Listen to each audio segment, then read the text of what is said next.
Varicose veins కి సరైన చికిత్స కోసం సంప్రదించండి ఎవిస్ హాస్పిటల్.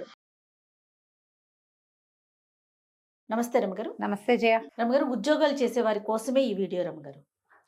లెక్క ప్రకారం జీతం పెరిగిపోవాలి, ఎందుకు ఇవ్వరు, మేము కష్టపడట్లేదా అనే ఆలోచన ఉంటుంది. నిజమే, కరెక్టే. కానీ మన వంతుగా మనం ఏం చేస్తున్నాం అనేది కాస్త తగ్గుతుందేమో అనిపిస్తూ ఉంది. సిన్సియర్గా చేసేవారు లేరా అంటే ఉన్నారు, వారి గురించి కాదు. ఎప్పుడు మనము ఎక్స్పెక్ట్ చేయాలి, ఒక ఉద్యోగం చేసేటప్పుడు మనం ఎలా పని చేయాలి? ఏదైనా సరే, మన బిజినెస్ కాదు, ఉద్యోగమే.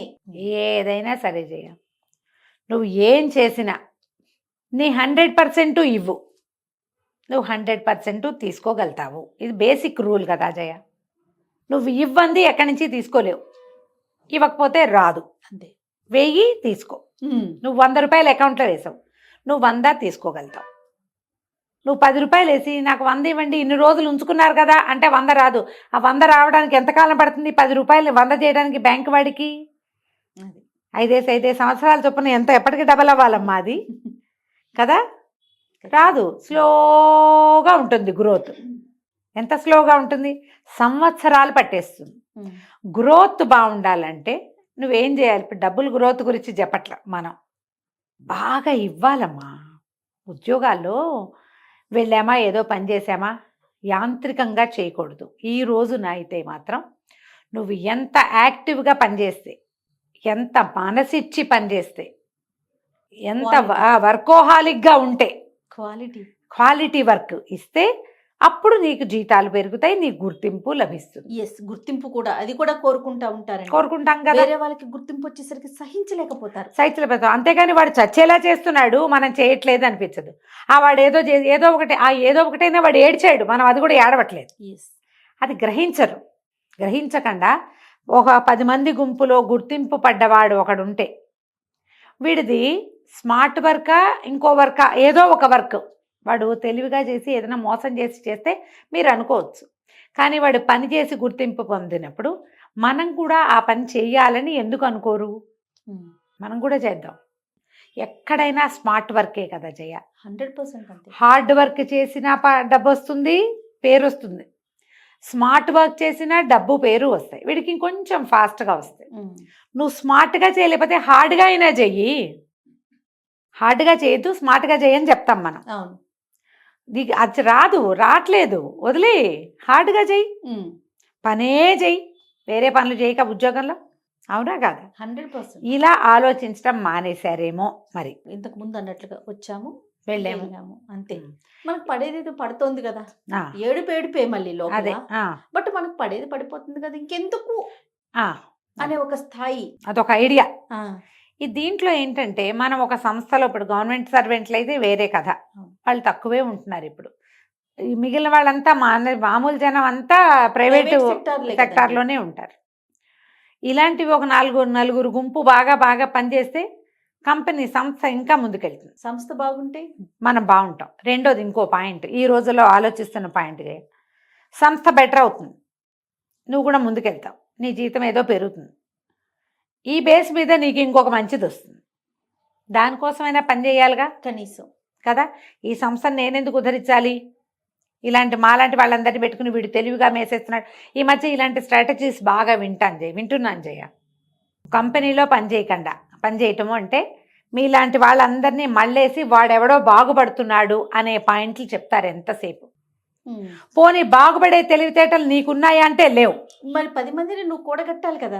అది లేదు, నీకు లేనప్పుడు నువ్వు పనిచేసేవాడుగానే ఉండాలి. అది కదా. నేను బాగా వింటున్నాను జయ. ఈ ఏమంటారు, ఈ పర్సనాలిటీ డెవలప్మెంట్వి, తర్వాత బిజినెస్ డెవలప్మెంట్ సర్కిల్స్లో అవే వాక్యాలు వినపడతాయి.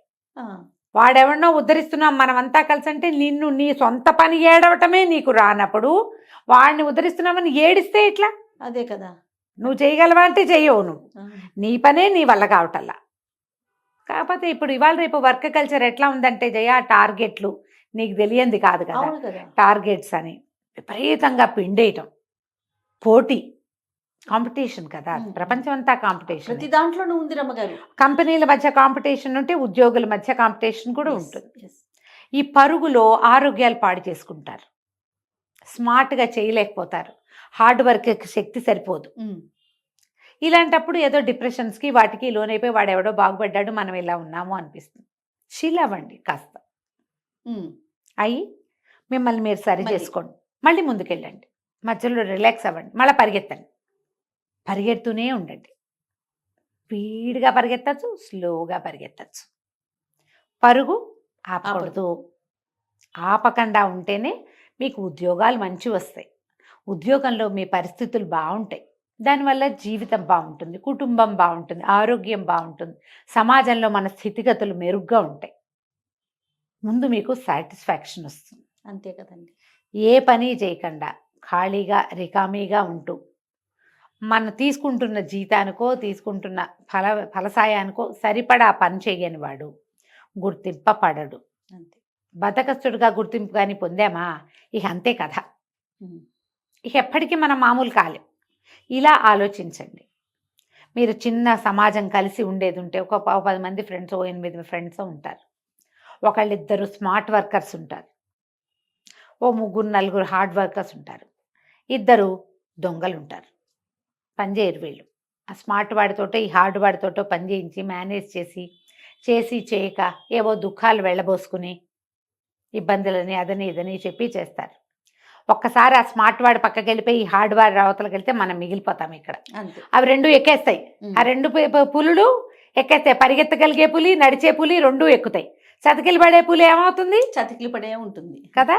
ఈ చతికిలు పడే పులిగా ఉండద్దు. రైట్. ఇది నేర్చుకోండి. స్కిల్ డెవలప్మెంట్స్ ఉన్నాయి బోలెడన్ని, ఏవో ఒకటి స్కిల్స్ డెవలప్ చేసుకోండి. టైం ఎక్కువ ఇవ్వండి, ఎక్కువ టైం పెట్టండి, సరిగ్గా ఆలోచించండి. బేసిక్ ఇది.